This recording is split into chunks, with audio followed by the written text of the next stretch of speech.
Sierra here with Gypsyfae Creations. Thanks so much for tuning in. I am doing the second hot cocoa inspired bar for this November release. I'm going to go ahead and get started here by mixing together my lye solution into my oils until it is just blended into an emulsification.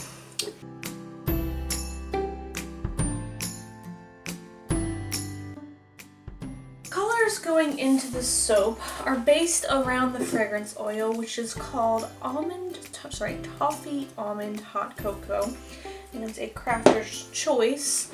It has 12% vanillin in it, so it is going to turn my soap a very dark brown. So what I'm going to do is I'm going to pour off some of this into this cup here that I've added some sugar and spice mica by Nurture, and then to my big bucket I'm just going to add some cocoa powder for a natural brown colorant to even out the discoloration that's going to happen when I add my fragrance.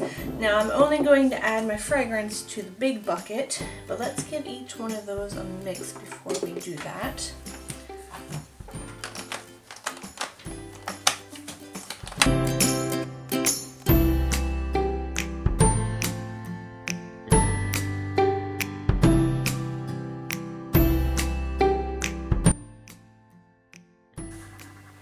In goes the fragrance. Gotta give it a good whiff first. Again, only into my main batter, and I'll hand stir that in. That way the vanillin, the 12% that's in this, doesn't discolor that sugar and spice shade over there. The notes in this are sticky toffee and crushed almonds melt into a cup of hot cocoa topped with whipped cream. And I believe I grabbed this one when it was on sale. Oh, I don't know, months and months ago, and it's now discontinued, but it does smell really good, and it's supposed to behave really nicely except for that discoloration. But again, I am going to work with that and see what I get. So we're going to do a little in the pot swirl with that sugar and spice, and then I have a whole bunch of these little cubes of soap that I've made up and cut that I will also toss in there so that we get a little more color and design besides brown soap.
Alright, so going on top of this soap, I made these little almonds out of soap dough.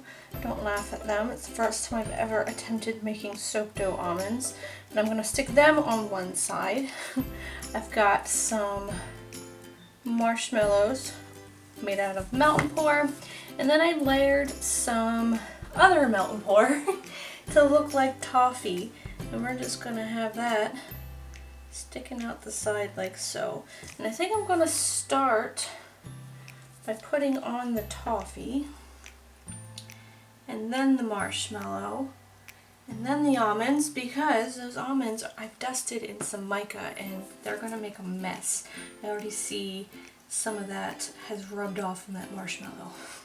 Not the end of the world, but we're going to save that for last. Alright.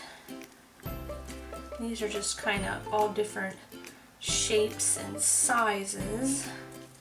Tried to make them look as realistic as I could. So, we are currently in the midst of moving. I know I've talked about Bradley and I buying a house so many times, but it is still September as I'm filming these, and we are still in the midst of getting ready for baby and moving and all kinds of things. So when you see these videos, I'm sure the little guy will have already made his appearance, and I won't be pregnant anymore, and we will be moved in, and so on and so forth. So it's kind of all old news. But yes, Bradley and I have bought a house, and I can officially talk about it now that we've settled and we've moved a lot of the stuff in. We're not moving in until the baby is here, because the house is an hour away from the hospital that I plan to give birth at. And I don't want to be that far away. So we're lucky to take our time and just stay in the house we're in.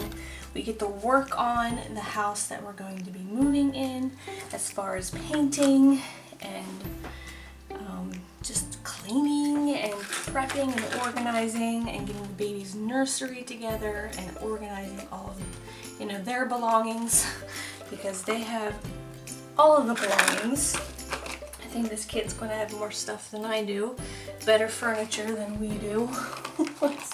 It will want for nothing, that is for sure. We got so much stuff, and I'm excited, but I don't even know where to start with it all. Anyway, the house is very, very old. It has been built upon and built upon, but the original structure was dated back to the 1750s. And it is in the history books and for the town. It is not registered, but it is in the history books. Original part 1750s. Since then, there's some newer additions that were built within the past 10 years, like the master bedroom. I'm really excited that that's newer, but you have to be a special kind of person to love a house this old. And that is us. It's a little wonky, and Brad calls it the Ronald Weasley house because it does tilt in certain areas. It does lean in rooms. It's a little crooked house. Well, it's not little at all. It is huge. It's like 4 bedrooms, 3.5 bathrooms, 1 acre of land. There's just so much potential for this house, and we are just working on fixing it up. A lot of wallpaper had to come down. I did not like the wallpaper in the kitchen. It made everything so dark. So if you are a person who likes wallpaper, please, please think about the next person who's going to be moving into that house. If you don't plan to live there till your dying day, wallpaper is such a pain to remove, and it's very frustrating. So just be mindful of the next person. That was a very big project, and then just, you know, painting over that and weeding, because no one's lived in the house for a while. You guys know I'm so excited to garden next year. I gotta plant my bulbs. Finally get to do that. The kitchen is starting to have a little more life to it. It was very, very dark. It's got dark cabinets, dark floors, dark appliances, ugly wallpaper. I'm trying to lighten it up a bit, but my favorite part of the whole entire house was the kitchen. It has a little potbelly stove in it. It has the wood beams in the ceiling that I have always imagined having in a house. And just a really, really special house, and I'm gonna have to do a tour, of course, and show you guys the nursery that is slowly coming together, but it will be done by the time he is here. Our bedroom might be a different story, but the babies will. It's just such a charming house. It has so much character and history, and I'm so happy with it. and the soap shack, of course, in the backyard, which is going to need a lot of work. It is kind of bare bones, so that might take a while as well, but we've got all the time in the world, right? We're moving into this house and it's gonna be great. All right, I think I'm gonna put a little drizzle on here. Maybe a chocolate drizzle or caramel. I have to think about it. Final touch, I have put a little bit of brown oxide and some clear melt and pour, and I'm just gonna drizzle it on the icing part. I'm gonna try to avoid the embeds, and then I'll have some brown or tan toast colored glitter that I will put on top, and that is that. I'll give it a spray with a rubbing alcohol and let it sit for 24 hours, and then I will come back and cut it and show you guys the inside. Oh, another fun fact I learned over the weekend about the house: there are walnut trees out back. Maybe just a little bit on the toffee bits. So I'm going to figure out how to harvest some walnuts and what I can do with that as far as like either baking or soap making. That is going to be interesting. Now that I can get rid of all the acorn trees in the backyard of this house, I'm moving into a house that has walnut trees. And I never would have known. I had someone over my house one day. He was like, "Hey, you want to know what those trees are?" I'm like, "Please don't tell me they're acorn trees." Or some sort of poisonous pain in the butt tree, but walnuts is pretty cool.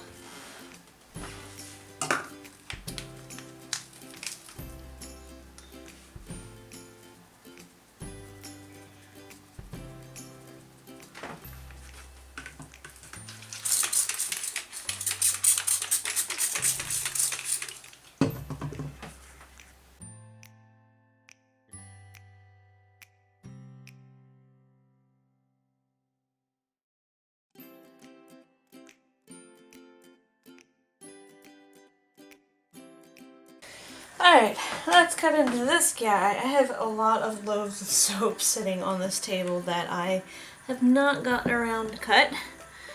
And typically it's like I'm so impatient and so excited and I can't wait to see what the inside looks like. But in this case, I've just been too busy to even think about it. So now that they've been sitting for probably a week, you'll see how dark this soap is going to get. So you're going to have the swirls in there that I didn't use the fragrance oil on, and then you're going to have the chunks of soap in there as well that will stay the color they are because they are unscented. I almost forgot what I even did on the inside of the soap because it sat so long, but I like it. I think this is a really cool soap. And it will continue to darken on the inside to match that outside. So cool. If you guys like chocolate, this is going to be up your alley. And that almond really comes through in there as well. Just love almond soaps. Probably one of my favorite scents. Just like my my Clean Bee soap, I like to add almond to that. Such a good scent. A really tall bar soap. Yeah. Smells just like hot chocolate with a little touch of almond in there. Super cool. Alright guys, thank you so much for watching. This soap is going to be released on the November 27th shop update. All the holiday soaps will come out on that day. That way you have time to order them and get them and wrap them or use them. If you enjoyed this video, please give me a thumbs up. Let's see. Turn it around so you guys can see. There's also the chocolate on there. This side's chocolate. Yeah, thumbs up. You know the spiel. If you're new to the channel and haven't subscribed yet, what are you waiting for? Come join me for more soap making adventures. And if you have any questions or comments, you can leave them for me in the comment section down below. I do try to answer any questions. I do like chatting with you guys when I'm not like extremely busy. And until next time, I hope you have a very nice day. And I will smell you later.